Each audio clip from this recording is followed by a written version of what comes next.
I wondered if I could ever live out here, and imagined that I could. And then I wondered why I was entertaining that line of thought at all.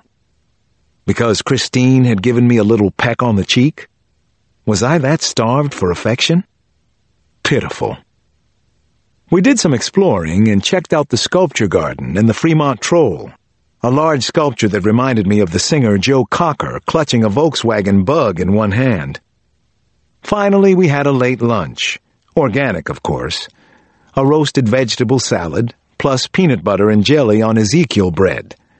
When in Rome and all that. Life is pretty good out here, huh, buddy? I said as we munched our food together. This is the best, little guy. Alex Jr. nodded that it was good, but then he stared up at me all wide-eyed and innocent and asked, "When are you coming home, Daddy?" Oh man, when am I coming home?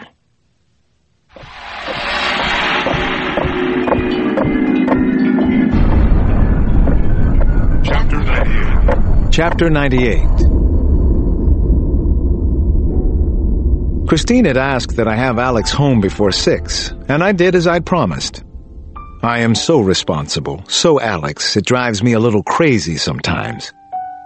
She was waiting for us on the porch in a bright blue dress and heels, and handled everything as well as I could have expected her to. She smiled warmly when she saw us and hugged Alex against her long legs when he ran up to her squealing, "Mommy!" "You two look like you had some fun," she said, as she stroked the top of the big boy's head. "That's nice. I knew you would. Alex, Daddy has to go to his house now. Back to Washington, D.C. You and I have to go to Theo's for dinner." Tears filled his eyes. "I don't want Daddy to go." "I know, but he has to, sweetheart. Daddy has to go to work. Give him a hug. He'll come visit again." "I will. Of course I will," I said, wondering who Theo was. "I'll always come see you." Alex ran into my arms, and I loved having him close and didn't want to let him go. I loved the smell of him, his touch, the feeling of his little heart beating. But I also didn't want him to feel the separation that was already making my heart ache. "I'll be back real soon," I said. "Soon as I can. Don't get too big when I'm not looking." And Alex whispered, "Please don't go away, Daddy. Please don't go." He kept repeating it over and over until I was inside my rental car and driving away, waving back to my son, who kept getting smaller and smaller until he disappeared as I turned the corner of his street. I could still feel Alex's little body pressing against mine. I can still feel it now.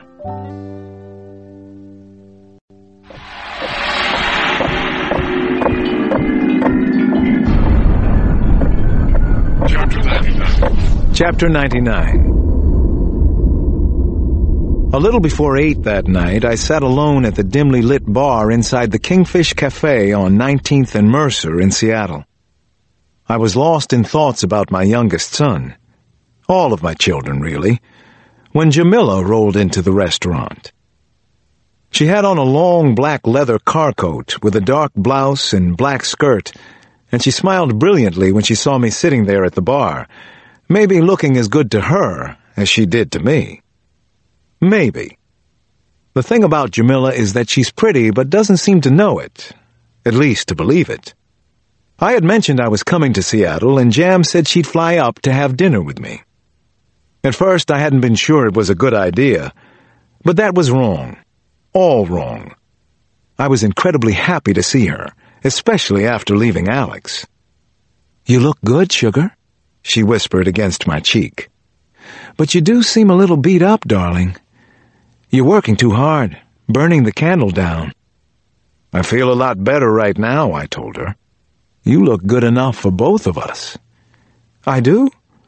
Well, thank you for saying that. Believe me, I needed to hear it." The Kingfish, as it turned out, was a totally democratic restaurant.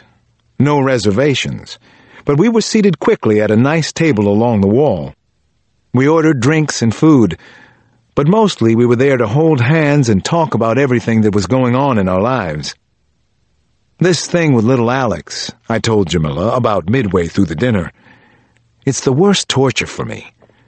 Goes against who I am, everything I learned from Nana. I can't stand to leave him here." Jamila frowned and seemed angry. "Doesn't she treat him well?"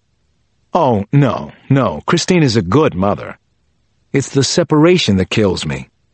I love that little boy, and I miss him so much every day I'm away from him.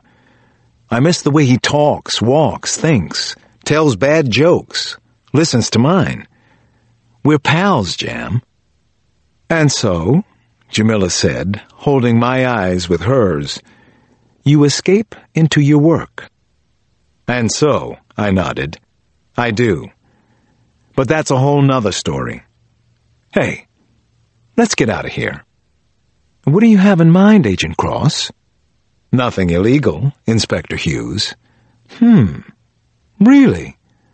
Well, that's a shame."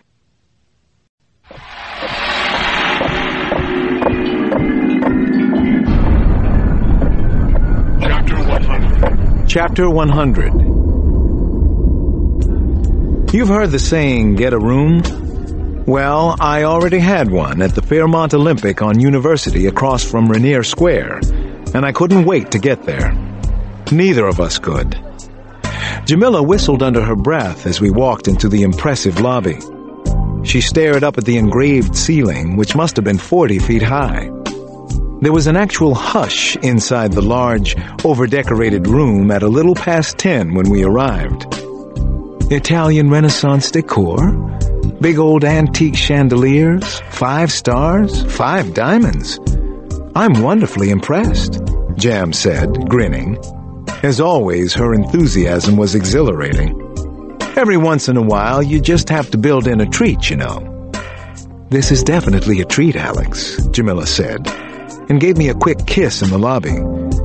"I'm really happy you're here, and that I'm here too. I like us a lot."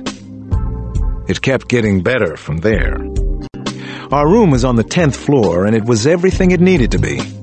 Bright, airy, plush, with a king-size bed.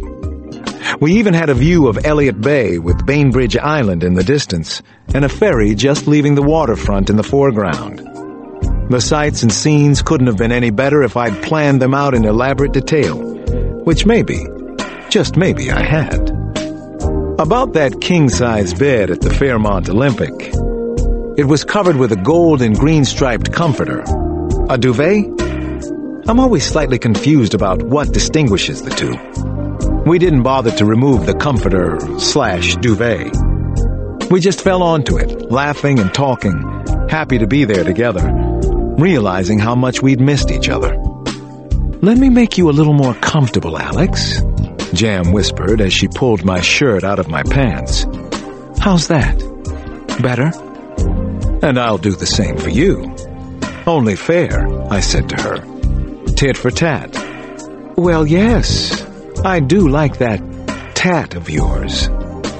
I began to unbutton Jamila's blouse, and she continued unbuttoning my shirt. Neither of us was in a hurry. We knew better than to rush any of this. The whole idea was to make it last, to pay attention to each detail, each button, the feel of the fabric, the tiny bumps of anticipation on Jamila's skin and on mine, the difficulty catching our breath, the tingle in our bodies, the electricity, sparks, whatever goodness came our way that night. "You've been practicing," she whispered, and she was already a little short of breath. I liked that. I laughed. Actually, I've been practicing the art of anticipation." "Like this next button?" she asked. "Beautiful, isn't it? And the one after that?" "I don't know how much more of this I can take, Jamila. I'm not kidding." "We'll have to see.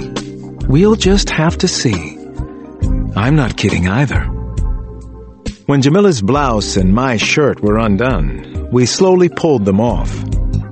Meanwhile, we kept kissing, tickling, scratching, nuzzling, ever so slowly.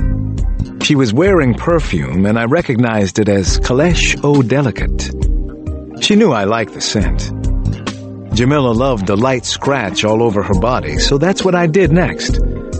First the shoulders and back, then her arms, her beautiful face, her long legs, her feet, then back up her legs again. "You're getting warm. Warmer," she sighed, and laughed very deep in her throat. Then we slid back off the bed and stood together, swaying and touching.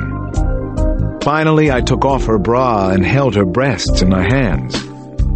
Like I said, I don't know how much more of this I can take. I didn't either. I was hard, so hard that it hurt. I slid down and knelt on the oriental rug. I kissed Jamila down there. She was strong and confident, and maybe that's why I liked kneeling before her like this. In awe? Out of respect? Something like that.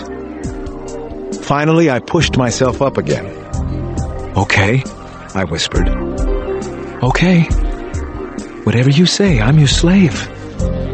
Your master? A little of each?" I went inside, Jamila, while we were still standing, dancing in place, but then we tilted down and dropped onto the bed.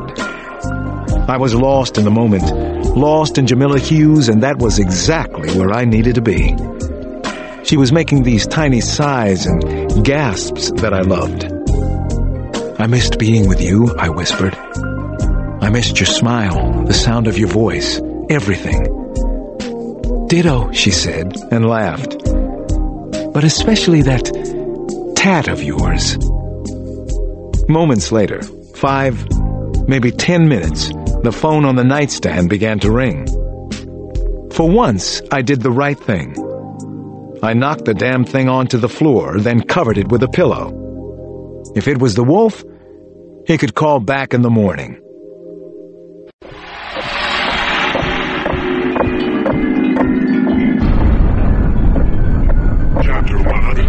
Chapter 101.